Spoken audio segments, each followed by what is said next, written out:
Alors j'écoutais l'autre jour Fabrice Pasco dans une réunion sur l'astrologie sur une chaîne avec plusieurs personnes qui avaient des avis divers, notamment le fameux Daniel Kuhn, qui a coécrit le Que sais-je sur l'astrologie avec Philippe Zarka, donc d'ailleurs il n'a pas prononcé le nom. Et Fabrice Pasco ne défend pas correctement l'astrologie, pour deux raisons. Premièrement, parce qu'il nous parle de l'univers, comme si l'astrologie dépendait de l'univers. C'est une erreur grossière. L'astrologie est du domaine de notre système solaire et pas de l'univers. Et ça n'a rien à voir. Le système solaire, c'est une entité très particulière qui peut avoir été réaménagée. C'est toute la dialectique de la théologie de la deuxième création par opposition à la première. Et donc, par conséquent, on est d'assumer les valeurs jupitériennes qui sont propres à un monde particulier dans lequel nous vivons, une humanité particulière, un ciel particulier. Il nous parle de l'univers. Ça, c'est une première erreur. La deuxième erreur, c'est de s'attaquer aux horoscopes en disant oui, mais ça, le zodiaque, les horoscopes, dans les journaux, tout ça, ça n'a pas de valeur, comme si l'astrologie sérieuse, c'était l'astrologie du thème natal, etc. Or, en réalité, les deux positions sont aussi contestables les unes que les autres, l'une que l'autre. Il est certes nécessaire de connaître l'heure de naissance et le lieu de naissance, c'est vrai, ce qui permet de calculer l'ascendant. Et rien n'empêche, dans l'absolu, que les gens connaissent leur ascendant. Les travaux de Barbeau, dans les années 50, enfin, les travaux, enfin, publications sur le zodiaque, tout ça, tout le monde savait son ascendant, et aujourd'hui, tout le monde presque connaît son ascendant. Et puis, il y a Astroflash, et puis tout le monde peut connaître son degré d'ascendant.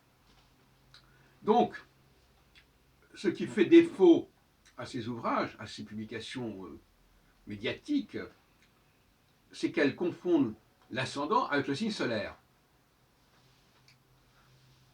Ça peut être corrigé. Alors il commence à dire, Pasco, il commence à dire, oui, mais vous comprenez bien qu'il y ait que 12 possibilités dans l'humanité, ça m'a paru tellement ridicule, n'est-ce pas? Pourquoi ce serait ridicule? Moi je pense même avec Gauquelin qu'il n'y en a même pas, il y en a moins que cela. Il ne s'agit pas de croire que tous les gens qui sont sous le même signe ont le même destin. Il ne s'agit pas de cela. D'ailleurs, je ne pense pas. Moi, je ne suis pas tellement pour l'astropsychologie de toute façon. Enfin, il y a quand même les travaux de Michel Gauquelin, le type martien, le type végétarien, le type saturnien, ça en fait 3. Ça en fait même pas 12. Et ça a une certaine valeur. Alors, il faudrait quand même revoir un peu la copie à ce niveau-là. Le fait de chercher l'ascendant ne justifie pas de faire le thème natal dans sa totalité. Or, c'est ce que laisse entendre M. Pasco. Il dit on a besoin de l'heure de naissance pour calculer le thème natal. Non, on a besoin de l'heure de naissance pour calculer l'ascendant. Point final. Donc là, il y a une sorte d'inflation d'informations. Non, l'ascendant est la clé de l'astrologie. Et par ailleurs, bien entendu, au niveau prévisionnel, il est évident qu'il faut étudier les aspects des planètes à cet ascendant, qui est l'élément central, et qui n'est pas un signe zodiacal, enfin qui n'est pas une planète, d'où la dualité qui est respectée entre planète et quelque chose qui n'est pas de l'ordre de la planète, qui à mon avis est l'étoile qui se lève, enfin, peu importe, en tout cas un élément extérieur, parce que pour moi, toute l'astrologie est fondée sur cette binarité planète et un facteur extérieur à la planète, et différent de la planète. À la différence de Barbeau qui dit planète, planète. Moi je dis planète, étoile, planète quelque chose, planète éventuellement équinoxe, planète ascendant, mais pas planète, planète. Bon, je m'arrêterai là, mais je crois quand même qu'il va falloir réviser complètement le discours et montrer bien montrer que l'astrologie suppose non pas une influence. Alors lui, Pascal, il dit oui, bon, c'est pas des influences, etc. Oui, mais il va pas tellement plus loin que ça. Oui, c'est dans le domaine analogique, symbolique, etc. Oui, bon, mais c'est pas suffisant comme argument. Il faut dire que ce sont des informations. C'est-à-dire que c'est une sorte de tableau de bord qui a été mis en place par des dieux, si on peut dire.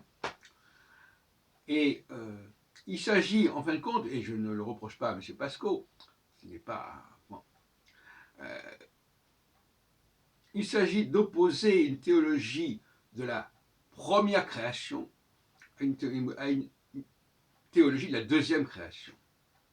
C'est-à-dire, on est dans un domaine de l'ordre du théologique. Et il faut bien comprendre que ce sont les soubassements des discours. Quand les gens disent on ne peut pas faire ceci, on peut faire cela, c'est parce qu'ils sont dans une certaine théologie. Et la théologie qui sous-tend l'astrologie n'est pas la théologie qui sous-tend l'astronomie ni l'astrophysique.